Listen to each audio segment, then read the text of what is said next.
আমি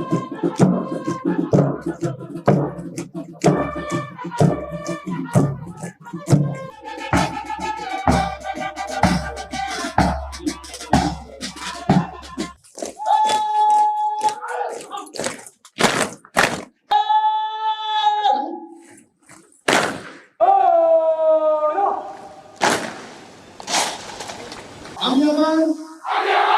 অপরিহার্য কর্তব্য মনে করিয়া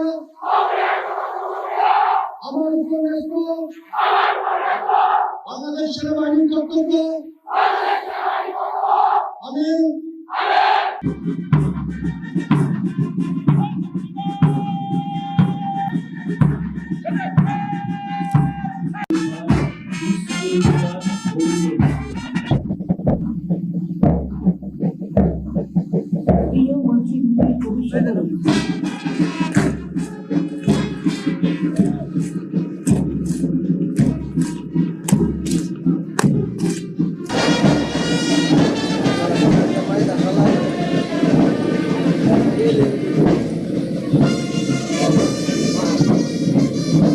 আজ থেকে যেহেতু তোমরা মানবতার সেবায় আত্মত্যাগের জন্য শপথ গ্রহণ করলে এবং পরবর্তীতে আরো প্রশিক্ষণ নিয়ে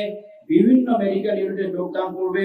এবং রোগীদের সেবায় নিয়োজিত থাকবে, সুতরাং আমি আশা করব সর্বোচ্চ আত্মত্যাগ ও সেবার মনোভাব নিয়ে তোমরা নিজেদের সর্বদা নিয়োজিত রাখবে। পরিশেষে আমি আশা করব সেনা সদস্য হবার গৌরবে অনুপ্রাণিত হয়ে কঠোর পরিশ্রম, পেশাগত দক্ষতা, সততা ও মূল্যবোধের মাধ্যমে নবীন সৈনিকগণ তাদের দক্ষতা উত্তরোত্তর বাড়িয়ে দায়িত্ব পালনের ক্ষেত্রে আরো কৃতিত্বের স্বাক্ষর রাখবে। আজকে এই শুভ দিনে মহান আল্লাহর দরবারে দোয়া করছি, তিনি যেন তোমাদের উপর অর্পিত দায়িত্ব সুষ্ঠু ও সুন্দরভাবে পালনের তৌফিক